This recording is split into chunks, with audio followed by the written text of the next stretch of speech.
My name is Earl Porter. I am 58 years old. I live outside of Rolla, Missouri, and I spent 22 years working as a timber surveyor for a forestry consulting firm out of Springfield. I know trees the way a mechanic knows engines. I know how old a white oak is by standing next to it.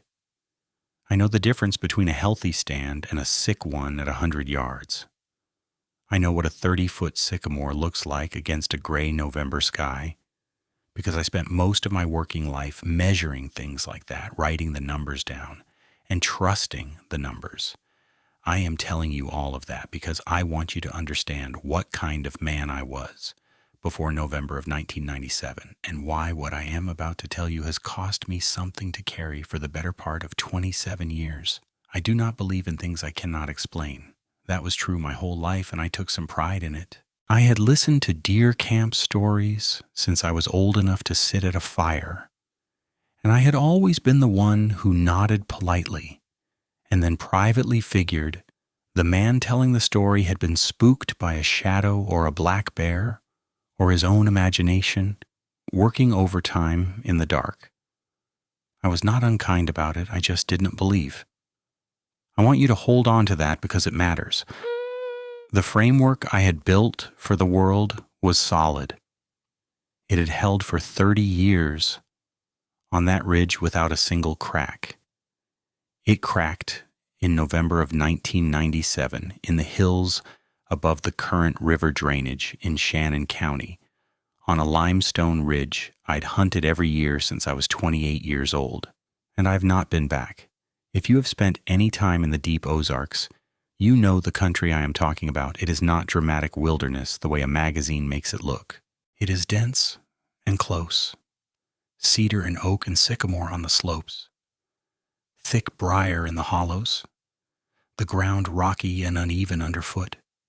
And in late November, the canopy is stripped down to bare branches against a sky that goes from gray to black in about 20 minutes. There is no open ground to speak of. The ridges fold into each other and the hollows run between them like old wrinkles, and if you do not know the country, it will disorient you inside of an hour.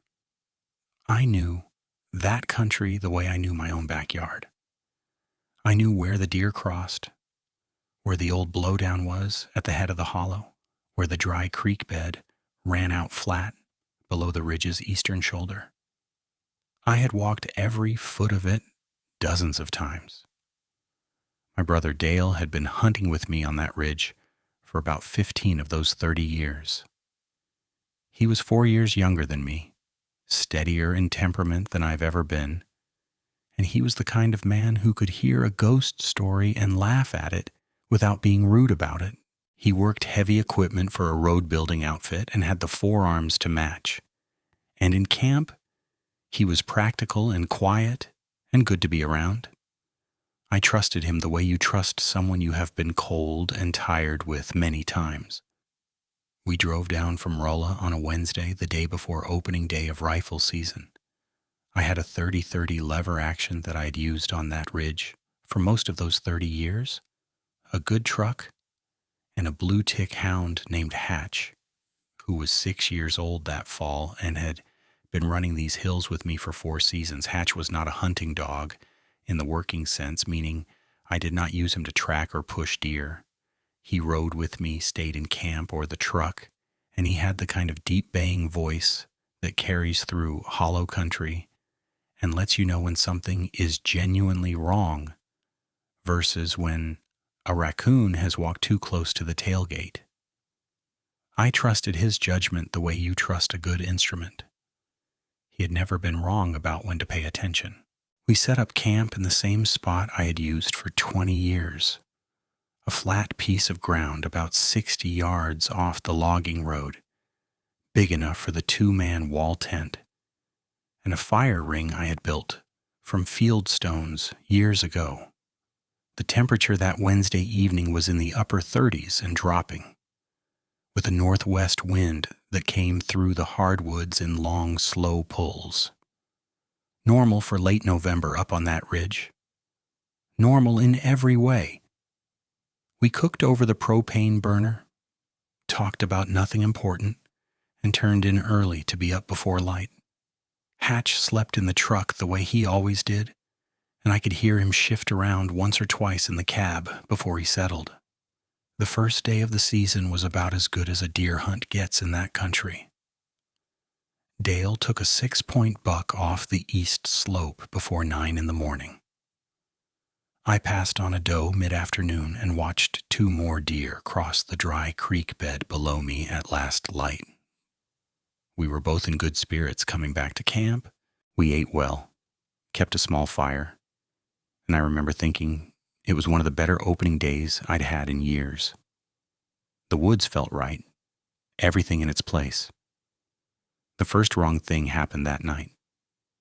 I woke up early, sometime around 2 in the morning, not sure what had pulled me out of sleep. I lay still in my bag and listened. I heard it after maybe 30 seconds, something large moving in the timber below camp, downhill toward the hollow, the sound of something heavy putting its weight down in the leaves. Not fast, not rushing. Slow and deliberate. The kind of movement that has no hurry to it. I sat up and listened for another 2 minutes. Then I unzipped the tent door and stood outside in the cold and listened for 5 more. The sound had stopped.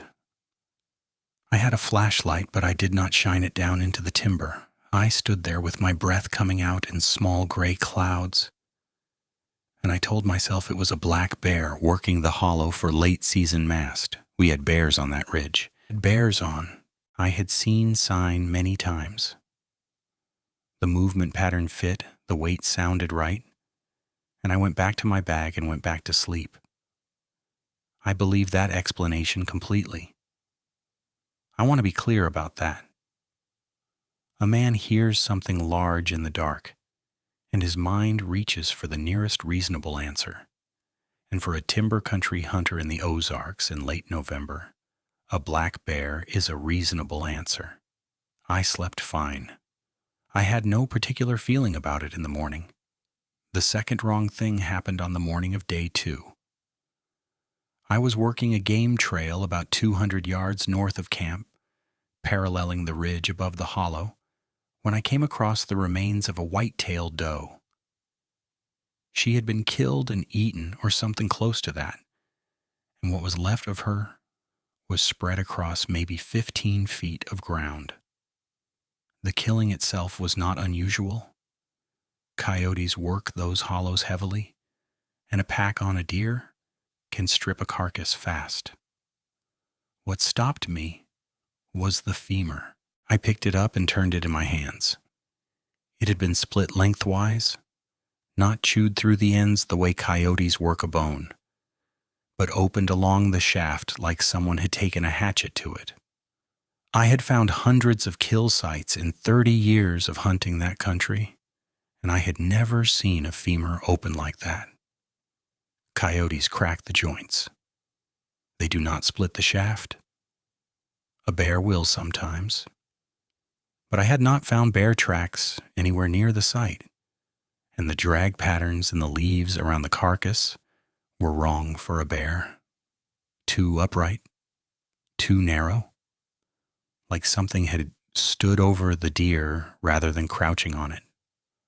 I stood there for a while, looking at the ground around that carcass, reading it the way a surveyor reads a site, looking for the story the disturbance was trying to tell me. The leaves were scattered in a wide radius, which suggested significant movement. There were no clear prints because the ground under the leaf litter was limestone with a thin soil layer, and the frost had hardened what soil there was. I could not make a track. I set the femur down, noted the location relative to a double-trunk white oak I used as a reference point, and went on with my morning. I told Dale about it over lunch. He listened and said it was probably coyotes working with a bobcat, that sometimes when a big cat makes a kill, the coyotes finish what the cat leaves and the site looks confused. He said he had seen similar before down in Arkansas. I thought that was plausible. I had not seen bobcat sign on that ridge in a few years, but they move. That was a rational explanation, and I accepted it mostly. The femur bothered me in a small way I did not fully examine at the time. The second night was when Hatch changed. I went out to check on him around 9, the way I always did, just to look in on him and give him some water and let him stretch his legs for a few minutes before I turned in. He was in the cab the way he always slept, curled on the passenger seat. But when I opened the door, he did not get out. He raised his head and looked at me, and his hackles were up from the back of his neck all the way down his spine, a full ridge of raised hair, and his ears were not forward the way they go when he is alert and curious. They were pinned back flat. He was not making a sound. Hatch had a voice on him that could fill a hollow, but he was completely silent, and the silence was the wrong kind, the kind that comes from a dog who is too frightened to bark. I coaxed him out of the truck, and he came down from the cab slowly, stiff-legged, and he stood next to me with his body pressed against my left leg, and he would not move away from me, and he would not walk toward the timber. I had a flashlight, and I shone it out toward the tree line, maybe 60 yards from the truck, and I did not see anything. The light hit the trunks and the undergrowth, and there was nothing there that I could see. I stood out there for 10 minutes with Hatch pressed against my leg, and then I put him back in the truck. He went back up onto the seat and curled up immediately, and his hackles went down over the next minute or two, but he kept his ears back. I told myself it was bobcat scent on the wind, because a fresh bobcat scent will sometimes do that to a dog that is not used to cats, makes them uneasy without making them bark. Hatch had not encountered a lot of bobcats in his working life. It was a plausible explanation. I held on to it. I said it out loud to myself, quietly, standing next to the truck in the dark. Bobcat. That is all. The problem was that Hatch had been on that ridge every year for 4 seasons. He had been through plenty of cold nights and plenty of unfamiliar scents, and he had never once refused to get out of the truck. I did not sleep as well that second night. I lay in my bag and I listened to the wind in the timber for a long time before I finally went under. When I woke up, it was 4:15 in the morning, and I knew immediately that something was different, though it took me a few seconds in the dark to understand what it was. Then I had it. There was no sound at all. Not the wind, which had been present all evening. Not the great horned owls that called from the eastern slope every night I had camped on that ridge for 30 years, as reliable as a clock. Not the small scratching and rustling of mice and wood rats in the leaf litter. Not a single insect, though there are always some, even in late November when the temperature drops to the low 30s. The ridge above the current river drainage in the Missouri Ozarks at 4 in the morning in late November has a specific sound, a combination of small movements and wind and owl and the distant trickle of water when the creek is running. I knew that sound the way I knew my own breathing. It was gone. I lay still and listened for a full 5 minutes. There was nothing. The silence was total, and it was the wrong kind of total, the kind that does not feel like quiet. It felt like something pressing down on the air, like the ridge was holding its breath. I got up and dressed in the dark, put on my boots and my blaze orange vest over my wool jacket, picked up the 30-30 and a spare box of cartridges, and stepped outside. The temperature was down to about 28 degrees by then, and my breath came out in a long, slow cloud. I stood at the tent flap and listened. Still nothing. I looked toward the truck and could not see any movement from Hatch through the fogged windows, though I knew he was in there. I want to tell you that I went back inside. I want to tell you that some reasonable part of my brain made me stay in camp and wait for first light. Instead, I walked into the timber. I've thought about that decision many times in the years since, and I still do not have a clean explanation for it. It was not bravado. It was closer to the way a working man responds to a sight that does not make sense. You go look, because looking is what you do. I had my rifle. I had walked those woods alone in the dark many times. I went toward the blowdown at the head of the hollow, which was about 200 yards from camp, the first landmark I would hit on the trail I had used for decades. The silence held the whole way. I have been in quiet woods before. This was not quiet woods. The best I can describe it is that the woods had stopped participating in anything. The ground under my boots made sound, but the sound went nowhere, absorbed by something I could not see or name. The cedar branches I brushed past made sound. The ridge itself made no sound at all. I got to within about 50 yards of the blowdown and stopped. The second silence beat hit me there the way a hand on the shoulder hits you when you are not expecting it, physical and sudden. What I mean is, I had been managing the absence of sound the whole walk out, filing it somewhere in the back of my processing, and at 50 yards from the blowdown, all of that filing stopped working and I simply felt it. There was nothing alive in those woods except me. That was the understanding that came in and sat down in my chest and would not leave. I stood there for 2 or 3 minutes. I controlled my breathing. I scanned the blowdown and the timber beyond it. My flashlight was clipped to my vest strap and I had not used it, relying on what little ambient light a clear, cold night gives you in open hardwoods. I could see the blowdown clearly enough. A tangle of uprooted oak and the upended root mass that I had used as a landmark since the early 1980s. And I could see the 30-foot sycamore about 20 feet past the near end of the blowdown, pale and column straight against the dark timber behind it. Something moved past that sycamore. It moved from left to right, crossing behind the blowdown, and it was there for maybe 3 seconds before it was into the dark timber on the far side. I did not see it clearly. What I saw was the outline of something moving upright bipedal, not the galloping, low-shoulder movement of a bear, not the 4-legged flow of any animal I had ever watched move through those woods. It was upright, and it was moving fast, and it was tall. I know that sycamore. I know it is 30 feet to the first branch fork.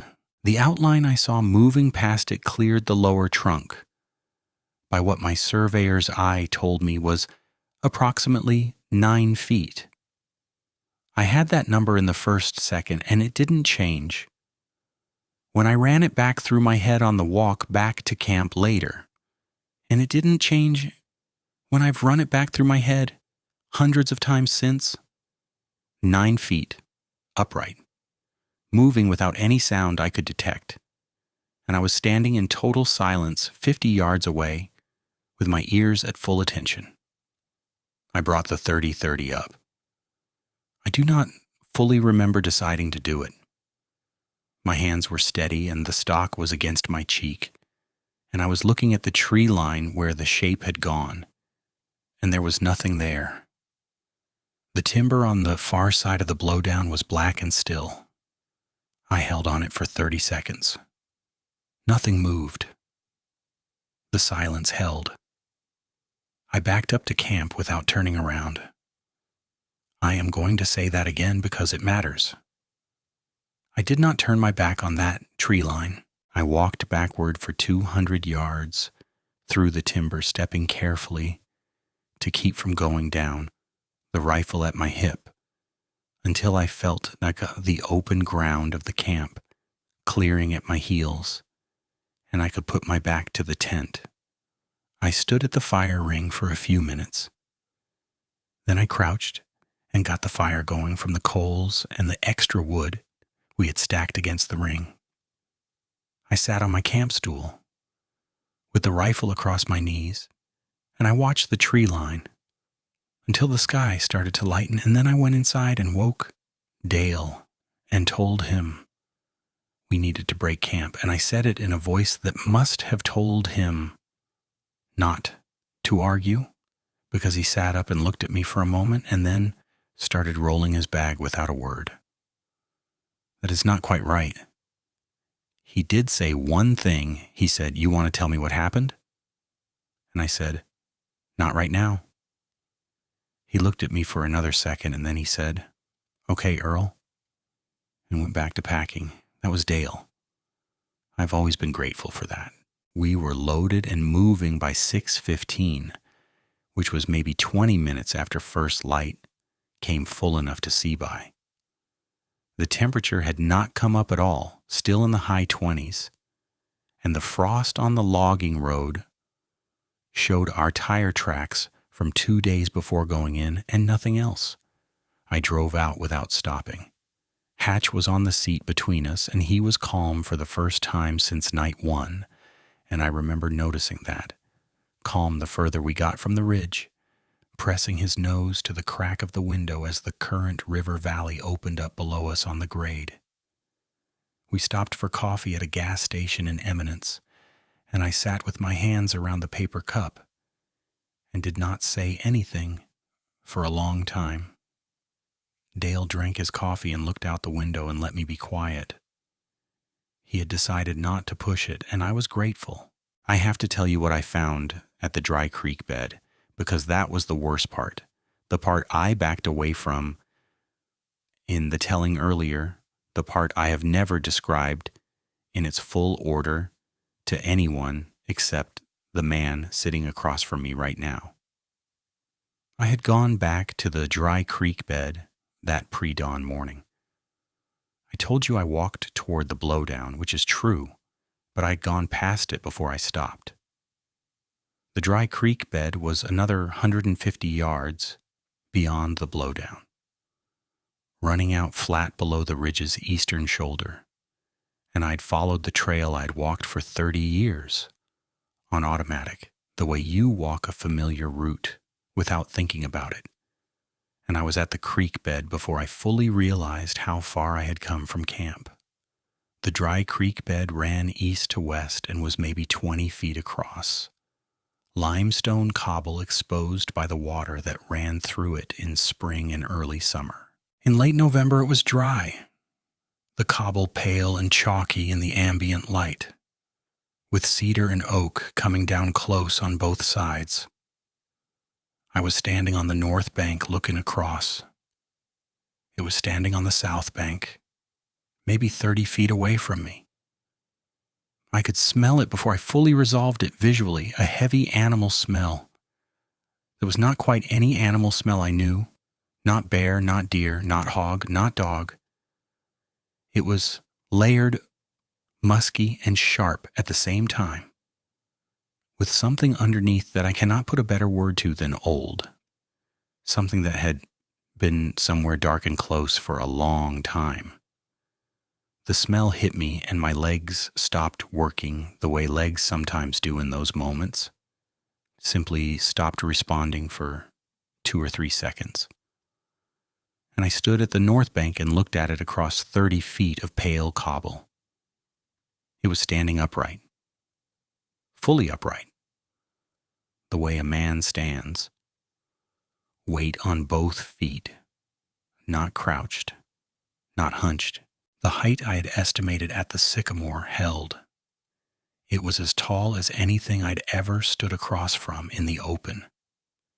Its shoulders were wide enough that they blocked a full section of tree line behind it, and they were not shaped like human shoulders, more sloped, carrying into a neck that was too short and too thick, holding a head that sat forward on that neck in a way that was wrong. The way a dog's head sits forward when it is watching something it is not categorized yet. The head was large. The ears on it were large and pointed, and they were up and forward, oriented at me. The face I could not fully make out in the ambient light. What I could see was the eyes, because they caught what little light there was from the clear sky, a flat, reflective yellow-green. Not a bright shine, but a flat, cold surface. The way a road sign catches headlights. The eyes were wide set on a face that was muzzled out beyond any human profile, long and heavy, somewhere between a dog's muzzle and a bear's, but neither. The mouth was closed. I could see the outline of the jaw. The body below those shoulders was covered in what registered to me as fur, dark, heavy, the kind of winter coat you see on large animals that live outdoors in serious cold.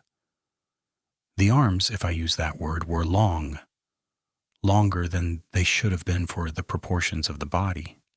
And the hands, if I use that word, were large, and I could see them hanging at its sides, partially open, the fingers thick and separated slightly. It was not moving. For what I estimate was 4 minutes, though it may have been less. It stood on that south bank, and I stood on the north bank, and we looked at each other across 30 feet of dry creek cobble in the silence that had been on that ridge since before I left camp. I want you to understand that there was no moment where it seemed confused or startled or unaware of me. It knew I was there. It had known I was there before I came to the bank. I am certain of that now, in a way I was only beginning to understand in the moment.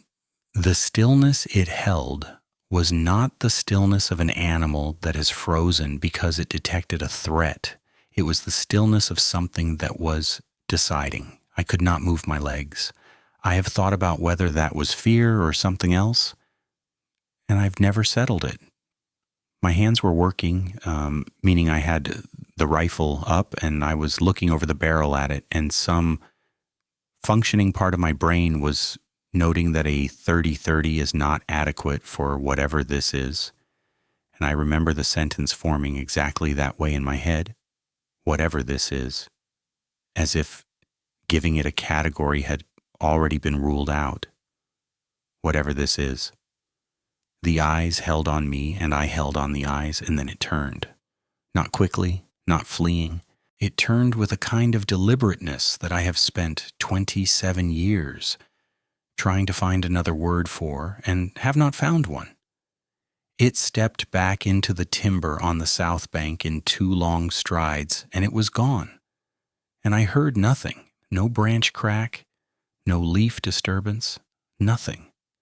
The smell stayed for another minute after it had gone. I stood at the north bank until my legs came back, and then I walked back to camp. The man at the feed store in Eminence was named Gene Cutter, an older man who had farmed and hunted that country for 60 years, and I saw him when we stopped the following spring. Not that morning, but a few months later when I drove back down to settle the camp lease and turn in the keys. I told him where I'd been hunting, and something shifted in his face. Not surprise. Something more like recognition, the kind that a man keeps behind his expression rather than letting out. He said, "Yeah, that ridge has some history."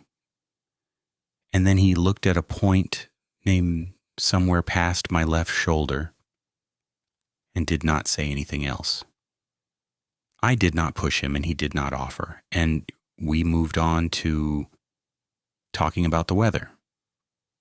That was all he gave me, and I have turned it over many times. That ridge has some history. It was enough. It told me I was not the first. I sold the camp lease in the spring of 1998. I told the man who bought it that the deer population had thinned out, which was partly true in the sense that I believed it about as much as I needed to in order to get the words out. He was pleased to get the lease, and I was pleased to not hold it anymore.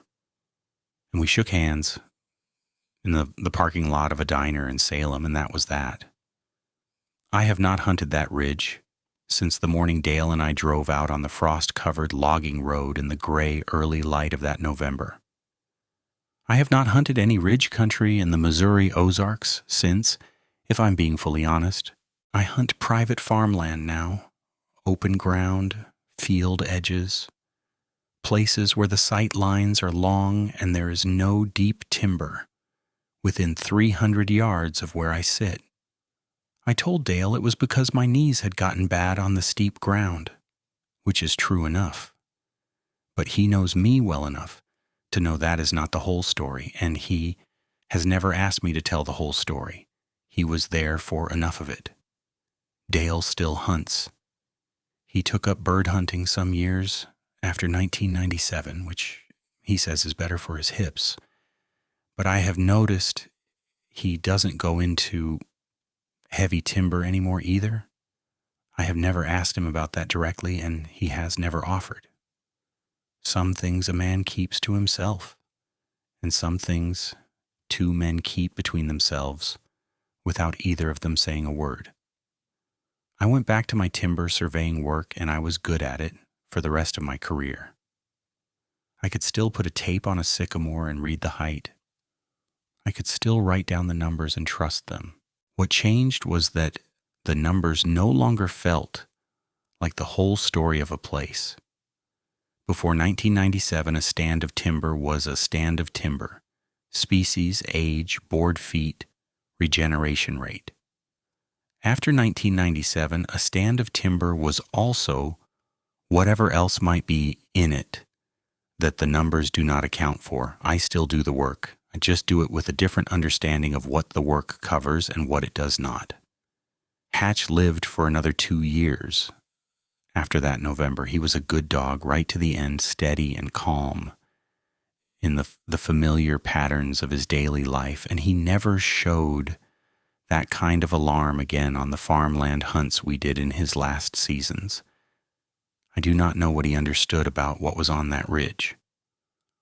I know he understood something, and I know that his understanding preceded mine by at least 2 days, which does not reflect well on my years of accumulated woodsmanship, but is accurate. He was right the second night when I thought he was wrong. He had the truth of it in his nose and his bones before I had it in my eyes, and I want the record to show that, whatever the record is. He died in the fall of 1999, which was a hard week in an ordinary life, and I buried him at the back of my property outside Rolla under a red oak that I've watched for 25 years since. I kept his collar.